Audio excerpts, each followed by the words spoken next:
काशी नगर गांव में सभी लोग एक दिन उत्सुकता से सरपंच जी के घर जा रहे थे। अरे ओ बलुआ, इतनी हड़बड़ाहट में कहाँ चल दिए? और ये सब कहाँ जा रहे हैं?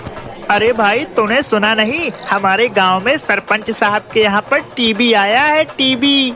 अरे कौनो विधायक है का जो सब दौड़े दौड़े वहाँ जा रहे हैं? और इस शहर वाले भी ना जाने का नाम रख लेते हैं, टीबी। ये कौनो नाम हुआ का? अरे पिताजी, टीवी कौनो विधायक नहीं है, वह तो एक डब्बा है, डब्बा। उसमें मनोरंजन के लिए बहुत कुछ आता है। अरे ओ सुमन, तूने सुना सरपंच साहब के यहाँ नया टीवी आया है? क्या टीवी? हाँ, हम सब तो जा रहे हैं देखने। अरे रुको, मैं भी आती हूँ। सब लोग गांव में टीवी देखने के लिए सरपंच साहब के घर में इकट्ठा हो जाते हैं। सरपंच की माँ विमला सिलबट्टे में मसाले पीस रही थी। इतने सारे लोगों को इकट्ठा देखकर बोली, अरे ओ निर्मला, सुमन और तुम सभी गांव वाले यहाँ पे क्यों आए हो? अरे माँ जी, हमने सुना है आपके यहाँ नया टीवी आया है, बस उसे ही देखने के लिए हम यहाँ आए हैं। अच्छा, तो सारा का सारा काम धंधा छोड़ के तुम ये मुए टीवी को देखने आए हो? तुम सब यहाँ बैठोगे तो घर का काम धंधा कौन करेगा? तुम्हारे बाप दादाओं ने मायके से काम करने के लिए कोई नौकर भेजा है क्या, जो यहाँ बैठ के टीवी देखने आ गए? अरे अम्मा, काहे को चिक चिक कर रही हो? देखने तो बैठ के सबको। वैसे भी इसी बहाने सारा गांव इकट्ठा तो हुआ। हाँ, मुझे क्या बैठा सबको, वैसे भी मेरी यहाँ सुनता ही कौन है। अगले दिन, अरे सब जल्दी काम कर लो, फिर टीवी देखने चलेंगे सरपंच साहब के यहाँ। सब लोग जल्दी काम करते हैं, फिर सरपंच साहब के यहाँ टीवी देखने पहुँच जाते हैं। ये लो, फिर आ गए काम चोर कहीं के। कोई धंधा तो है नहीं और टीवी देखने का तो बहाना मिल गया इन्हें। सब लोग टीवी देखने के लिए बैठ जाते हैं। सरपंच का पूरा आंगन लोगों से भर जाता है। फिर टीवी में रामायण चलती है। सब लोग टीवी के सामने हाथ जोड़ते हैं और हार फूल भी चढ़ाते हैं। अरे चमुनिया, जा तू भी हाथ जोड़ ले, भगवान ने चाहा तो तेरी भी शादी जल्दी हो जाएगी। ए बबलू, अरे ओ छोरे, आओ भगवान को हाथ जोड़ लो, तुम्हें भी थोड़ी सद्बुद्धि मिलेगी। सद्बुद्धि देंगे? अभी रुक, इनकी सद्बुद्धि निकालती हूँ। विमला फिर चैनल चेंज कर देती है और अचानक से टीवी में शेर आ जाता है। सब लोग डर के मारे इधर उधर भागने लगते हैं। भागो, शेर!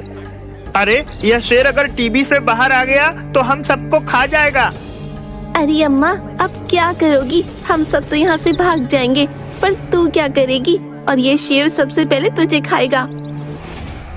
चुप बुड़बक कहीं की। अरे रुको, बैठो सब यहीं। ये टीवी के बाहर नहीं आ सकता, ये तो इसके अंदर रहेगा। फिर सब शांत होकर बैठ जाते हैं। थोड़ी देर बाद, अरे ओ विमला दादी, तुम इस टीवी में क्या कर रही हो? सब लोग जोर से हंसने लगते हैं। चुप कर कल मुए। कुछ दिन तक सब ऐसे ही हंसी मजाक करते हुए रोज टीवी देखने के लिए आते रहे। एक दिन रोज की तरह सब लोग रामायण देखने के लिए आते हैं। टीवी पर रामायण चल रही थी और अचानक से हवा के कारण टीवी का सिग्नल चला गया। अरे अब मुए टीवी को क्या हो गया? अरे अम्मा, इसमें तो मच्छर दौड़ रहे हैं। अरे देखो, इतने सारे मच्छर एक साथ। सब बच्चे हंसने लगते हैं। अरे नहीं काका, ये मच्छर नहीं है, टीवी का सिग्नल चला गया है। रुको, मैं जाकर एंटीना ठीक करके आता हूँ। आप सब बताना सिग्नल आया कि नहीं। फिर बबलू सिग्नल ठीक करने के लिए छत पर चढ़ता है। अरे काका, आया? अरे नहीं आया। अब आ गया। अरे फिर से गया। अरे बबलू, जल्दी कर, नहीं तो माता सीता का स्वयंवर निकल जाएगा। अब आया? नहीं आया। अरे आ गया। फिर सब लोग रामायण का मजा लेने लगते हैं। एक दिन विमला घर का दरवाजा बंद कर देती है और घर के बाहर लाठी लेकर खड़ी हो जाती है। अरे अम्मा, दरवाजा काहे बंद कर लिए? खोलो, हमें टीवी देखना है। कोई टीवी नहीं देखेगा। जाओ सब अपने अपने घर काम करो। सब काम धंधा छोड़ के यहाँ इस मुए टीवी को देखने आ जाते हैं। भागो यहाँ से, जाओ। सब गांव वाले बहुत उदास हो जाते हैं। अरे अम्मा, खोल देना दरवाजा, देख लेने दे सबको टीवी। देख शंभू, तू सरपंच बाद में और मेरा बेटा पहले है। मैं इन सब काम चोरों को अपने घर में नहीं घुसने दूंगी। उनका तो रोज का हो गया है, मानो टीवी नहीं भगवान उतर आए जमीन पे। जाओ जाओ सब यहाँ से जाओ। सब लोग उदास होकर वहाँ बैठ जाते हैं। अरे अम्मा, देख लेने दो ना। और वैसे भी तुम्हारा क्या बिगाड़ा है हमने? लगता है आज तो ये दादी हमें टीवी देखने ही नहीं देगी। अब क्या करें? फिर बबलू को एक तरकीब सूझती है। वो अपने सभी दोस्तों के कानों में कुछ कहता है। सब बच्चे मिलकर विमला जिस कुर्सी पर बैठी थी उस कुर्सी को उठा लेते हैं। दादी, अब भी नहीं खोलोगी दरवाजा? बताओ, नहीं तो नीचे फेंक देंगे। अरे नीचे उतारो, नास पीटो, छोड़ो मुझे। पहले बोलो, दरवाजा खोलोगी कि नहीं? अरे नीचे तो उतारो मुझे, खोलती हूँ दरवाजा। फिर विमला दरवाजा खोल देती है और सब लोग फिर से टीवी का मजा लेने लगते हैं। एक दिन सभी लोग रोज की तरह टीवी के लिए इकट्ठा होते हैं। सब आश्चर्यचकित हो जाते हैं। टीवी कहाँ गई? अरे ओ माँ, कहाँ छुपा दिया टीवी को? हाँ, कहाँ छुपा दिया उस टीवी को? मुझे क्या पता, मैं जब उठी तब देखा कि यहाँ टीवी ही नहीं है। सच्ची सच्ची बता दो दादी, तुमने टीवी को कहाँ छुपाया? अरे निकम्मो, मैं सच कह रही हूँ, मैंने टीवी को हाथ भी नहीं लगाया। अरे तो फिर टीवी कहाँ गया? सरपंच साहब, आप ही समझाओ अम्मा को। देखो कैसे झूठ बोल रही हैं। अरे नहीं नहीं भाइयों, इस बार अम्मा सही कह रही है। हम सब जब सुबह उठे तभी से टीवी नहीं था। इसका क्या मतलब कि टीवी चोरी हो गया? टीवी चोरी हो गया? अरे चोरी ही करनी थी तो अम्मा का सोना चांदी चोरी कर लेते। हमारा टीवी काहे चोरी किया? टीवी चोरी हो गया। जिस किसी ने भी टीवी को चोरी किया, मुझे बस एक बार मिल जाए, उसे छोड़ूंगी नहीं। टीवी चोरी होने के बाद पूरे गांव में मानो मातम सा छा जाता है। पूरे गांव में सन्नाटा छा जाता है और टीवी चोरी होने की वजह से सब लोग बहुत परेशान थे। अरे सुमन, ऐसा लगता है मानो टीवी नहीं, कोई इंसान चोरी हो गया हो। हमारे हंसते खेलते गांव को जाने किसकी नजर लग गई। अरे हाँ बहन, अब तो कुछ अच्छा ही नहीं लगता और काम करने का भी जी नहीं करता। पता नहीं हमारा टीवी किसने चोरी किया होगा।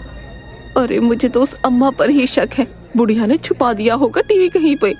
उस दिन भी कैसे दरवाजे में ताला लगा दिया था, बुढ़िया कहीं की। अब तो बहुत खुश होगी वो। दूसरी तरफ टीवी चोरी होने की वजह से विमला काकी भी बीमार हो गईं। सरपंच साहब विमला काकी के लिए डॉक्टर को बुलाकर लाते हैं। अरे डॉक्टर साहब, मेरी माँ को क्या हुआ है?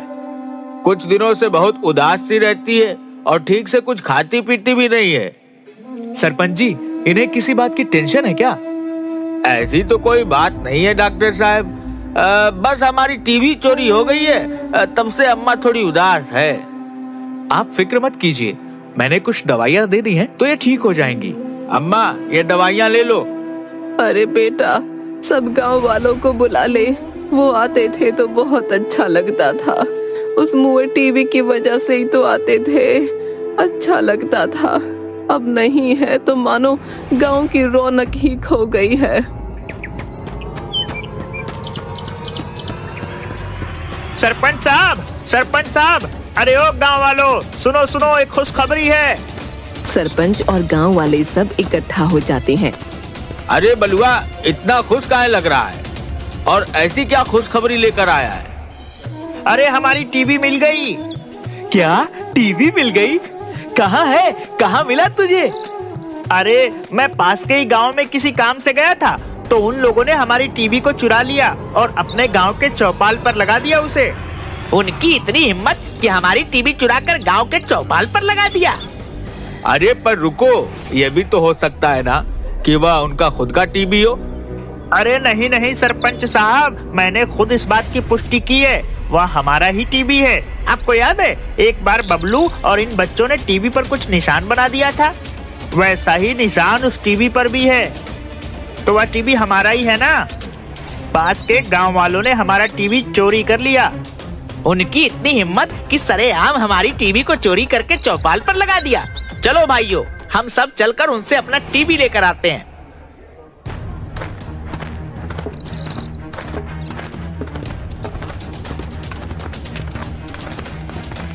गांव के सभी लोग डंडा लेकर पास के गांव में पहुंचते हैं। अरे भाइयों, क्या हुआ? तुम सभी लोग इतने गुस्से में क्यों हो?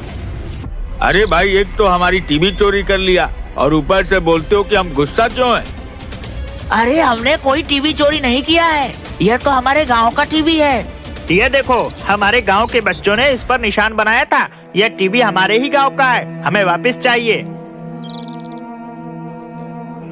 अरे नहीं नहीं भाइयों, ये टीवी हमारे गांव का है। आपको कोई गलत फहमी हुई है। इससे सरपंच साहब खुद लेकर आए थे, तो भला सरपंच साहब भला चोरी क्यों करेंगे? वह सब हमें नहीं पता, पर यह हमारे ही गांव का टीवी है। और सरपंच साहब बताओ, कहां से लेकर आए आप इस टीवी को? हाँ हाँ, दिखाओ हमें इसके बिल और दुकान का पता। हमारे सरपंच साहब तो सब लेकर आए थे। सुरेश, दिखाओ हमें इस टीवी का सबूत। कहाँ से लाए इसे तुम? अरे भाई, ये क्या बात हुई? और भला मैं क्यों तुम्हारे गांव का टीवी चोरी करने आऊंगा? हाँ हाँ, सरपंच साहब के यहाँ कोई पैसों की कमी है क्या?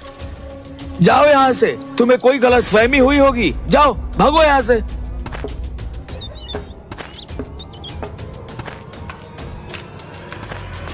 अरे सरपंच साहब, मेरे पैसे।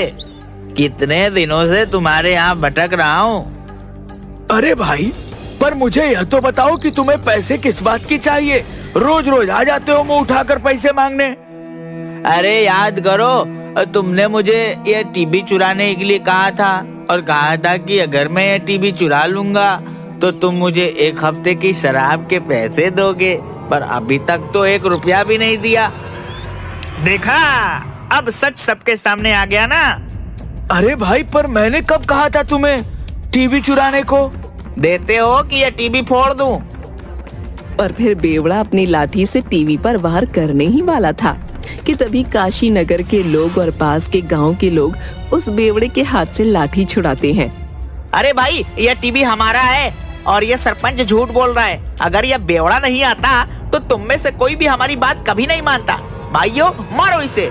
और सब सरपंच को मारने के लिए अपनी अपनी लाठी उठा लेते हैं। तभी पास के गांव के सरपंच की पत्नी आ जाती है।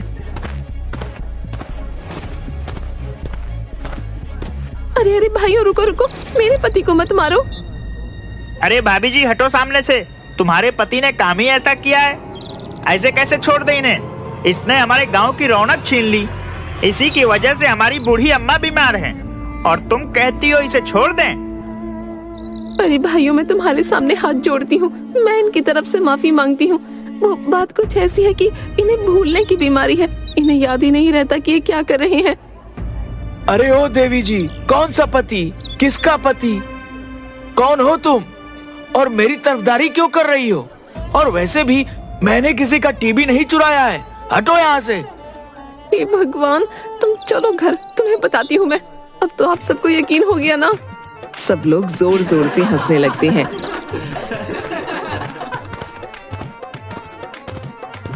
बलुआ मंगलू, ले चलो अपनी टीवी को। हाँ हाँ भाइयों, हमें माफ कर दो। सरपंच जी की भूलने की बीमारी की वजह से आप सबको बहुत तकलीफ हुई। अरे पर भाई, अब मेरे पैसे कौन देगा? अरे भाई, ये लो। अगर तुम आज नहीं आते हो तो सच का पता ही नहीं चलता।